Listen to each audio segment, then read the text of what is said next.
Good morning, students. Today we are going to see the effects of the February Revolution in Petrograd. Okay. In last class, we discussed about the events took place in that revolution in Petrograd. Now we will see the effects of the revolution. Okay. Restriction on public meeting and association were removed. Okay, that restriction which was there earlier in public meetings and associations were removed. Soviets were set up everywhere. Soviets were set up everywhere. In individual areas, factory communities were formed which began questioning the way industrialists run their factories. In individual areas, factories committees were formed which began questioning the way industrial run their factories. Then soldiers committees were formed in the armies. Okay, in armies they started forming their soldiers committees. The provisional government saw its power declining and Bolshevik influence grow. Okay, the provisional government saw that the power of the government is declining and the Bolshevik influence is growing now day by day.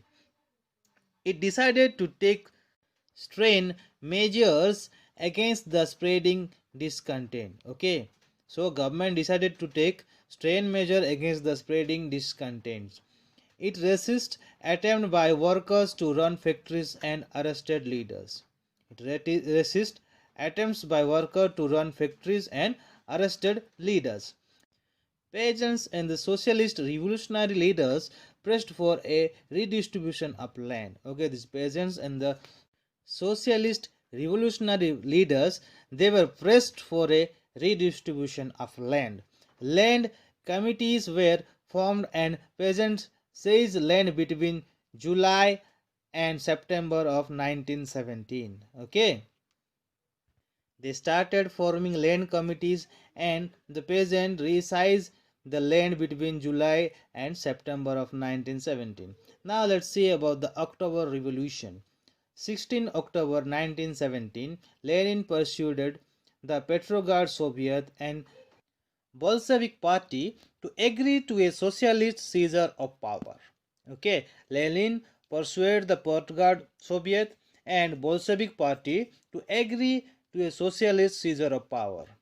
For that, what they did, a military revolutionary committee was appointed by the Soviet to organize seizure.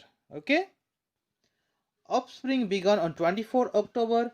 Prime Minister Kerensky left the city to summon troops. Okay, the offspring was begun on 24th October. Prime Minister Kerensky left the city to summon troops.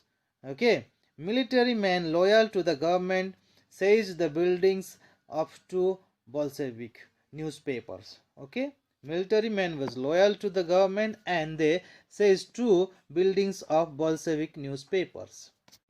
Pro-government troops were sent to take over telephone and telegraph offices and project the Winter Palace. Okay, pro-government troops were sent to take over the telephone and telegraph offices and project the Winter Palace.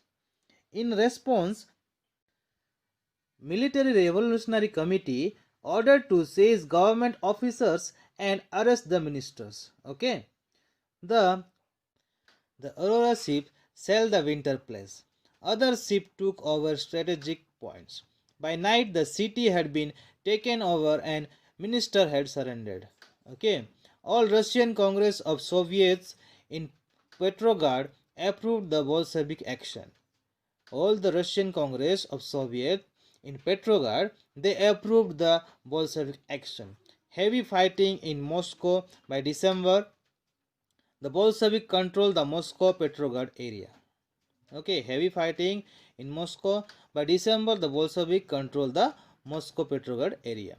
The people involved were Lenin, the Bolshevik, and troops pre-government. Okay, the people who were involved in this, Lenin, the Bolsheviks, troops, pro-government. Now see the effects. Most industry and banks were nationalized in November 1917. Okay, most of the industry and the banks were nationalized in November 1917. Okay. Land was declared social property and peasants were allowed to seize the land of the nobility. Okay. Lands were declared social property and the peasants were allowed to seize the land of the nobility. Use of aristocratic titles were banned. New uniforms were designed for the army and officials. Okay, Russia became a one-party state. Trade unions were kept under party control. A process of centralized planning was introduced. This led to economic growth. Industrial production increased. An extended schooling system developed. Collectivization of farms started. This whole thing or effects were started after the revolution or October Revolution. These all effects we can see after the October Revolution. Now let's see the Civil War. When the Bolsheviks ordered land redistribution, the Russian army began to break up. Okay, when the Bolshevik ordered to land redistribution, the Russian army began to break up. Non-Bolshevik socialists, liberals, and supporters of autocracy commanded the Bolshevik uprising. Okay, non-Bolshevik socialists, liberals, and the supporters of autocracy condemned the Bolshevik uprising. They formed their troops and were called Greens, okay, which would fight against Bolshevik Red. They formed their own troops and they called it Green, which would fight against Bolshevik Red. The pro-Tsar-Whites controlled most of the Russian empires. The pro-Tsar-White controlled most of the Russian empires. They were supported by French, American, British, and Japanese troops. All these fought a war with the Bolshevik. Okay, they were supported by the French, American, British, and Japanese troops. Okay, who? The Greens. And all these fought a war with the Bolshevik. Now let's see the making a socialist society. The Bolsheviks kept industries and banks nationalized during the Civil War. Okay, the Bolsheviks kept the industry and banks nationalized during the Civil War. A process of centralized planning was introduced. Rapid construction and industrialization started. An extended schooling system developed. During the Civil War, the Bolsheviks, what they did, they kept industries and banks industrialized or nationalized during the Civil War, and as a result, a process of centralized planning was introduced and rapid construction of industrialization started and an extended schooling system was developed at that time. Now, let's see about Stalin and collective farming. Stalin believed that the rich peasant and traders stocked supply to create shortage of grain. He believed that the rich peasant and traders stocked supply to create shortage of grain. Hence, collectivization was the need of the hour.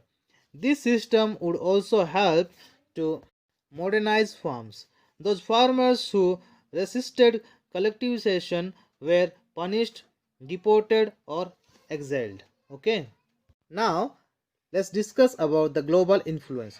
By the 1950s, it was recognized in the country and outside that everything was not in keeping with the ideals of the Russian Revolution.